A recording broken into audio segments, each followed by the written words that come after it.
আমার খবর লিড করতাম, তাহলে ওটা খারাপ হলো কেন? কারণটা কি? কার দুর্ব্যবহার? তুমি বুঝে নাও কার জন্য আমি বলছি।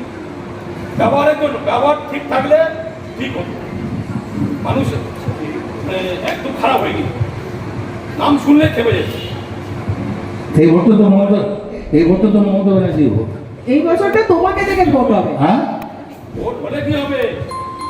ব্যবহারের জন্য এই যে ভোট সব মার খেয়ে যাচ্ছে। এই ভোটটা তো মমতা ব্যানার্জির ভোট। এবার দেখবো, যতটা পারবো চেষ্টা করবো, আপ্রাণ চেষ্টা করবো আমি। ওয়ার্ড স্তরে বারবার হারের কারণ হিসেবে সামনে এলো দলীয় কর্মীদের আচরণ। এমনই অভিযোগ উঠল নির্বাচনী কর্মী সভা থেকে। সেই ক্ষোভের কথায় সরাসরি শুনলেন অনুব্রত মণ্ডল। রাজ্য জুড়ে ভালো ফল করলেও পৌরসভা এবং ওয়ার্ড স্তরে কেন তৃণমূল কংগ্রেস পিছিয়ে পড়ছে তা নিয়ে দীর্ঘদিন ধরেই প্রশ্ন উঠছে। বীরভূম জেলার একাধিক পুরসভায় লোকসভা বা বিধানসভা ভোটে শাসক দল তৃণমূল কংগ্রেসকে হারের মুখ দেখতে হয়েছে। এই নিয়ে আগেও আক্ষেপ প্রকাশ করেছেন চন্দ্রনাথ সিংহ সহ জেলা নেতৃত্ব। নির্বাচন ঘোষণা হতেই জেলা জুড়ে জোর কদমে প্রচার শুরু হয়েছে।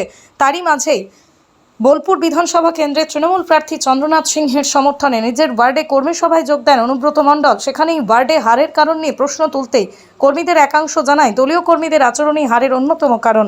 যদিও সরাসরি কারণ নাম না করে নিজেদের ব্যবহারের দিকে ইঙ্গিত করেন কর্মীরা। পরিস্থিতির গুরুত্ব বুঝে অনুব্রত মণ্ডল কর্মীদের উদ্দেশ্যে স্পষ্ট বার্তা দেন, এবার যেন হারের মুখ দেখতে না হয়। এদিন কর্মী সভায় উপস্থিত ছিলেন প্রাক্তন মন্ত্রী তথা বোলপুরের তৃণমূল প্রার্থী চন্দ্রনাথ সিংহ সহ অন্যান্য নেতৃত্ব। মুখে বললে হবে না বাবা, চাল বাবা অনেক খেলছো, এবার ভোটটা দাও, ছাড়ো।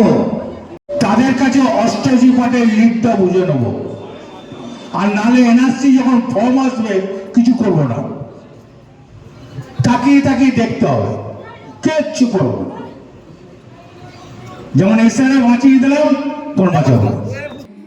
আবার যেন অন্ধকার দেখতে না হয়, ভুল করবেন না, একবারে ভুল করবেন না।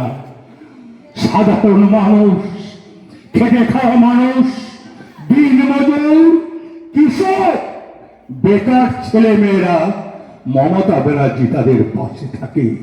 মমতা ব্যানার্জি বেঈমান মেয়ে ছেলে নয়, মমতা ব্যানার্জি সাধারণ মানুষের জন্য কাজ করে, সব শ্রেণীর জন্য কাজ করে, কোনো জাতপাত দেখে না,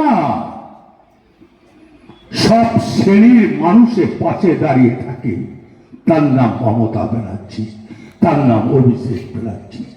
তাই আমি ছোট পাটে আমি বসতে রাজি আছি। যদি কোনো অন্যায় থাকে আমাকে মন খুলে বলুন, আমি যতটা পারি চেষ্টা করব, তবু অন্যায় করবেন না। বাসন্তী দেবী গাঙ্গুলি ফাউন্ডেশনের বৃদ্ধাবাস সেবা করাটাই মূল উদ্দেশ্য আমাদের। তাই অশীতিপর বৃদ্ধাদের পরম যত্নে আগলে রাখছি আমরা। রয়েছে অন্ন, বস্ত্র এবং সুচিকিৎসার ব্যবস্থা। ঠিকানা Kalikapur colony, ward number 22, Bolpur. সাক্ষাৎ ও পরিদর্শনের সময় সকাল 10টা থেকে দুপুর 1টা পর্যন্ত।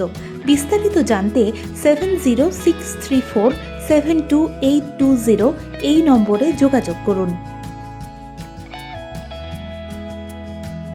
দেখতে চোখ রাখুন আমাদের ফেসবুক ও ইউটিউব চ্যানেলে।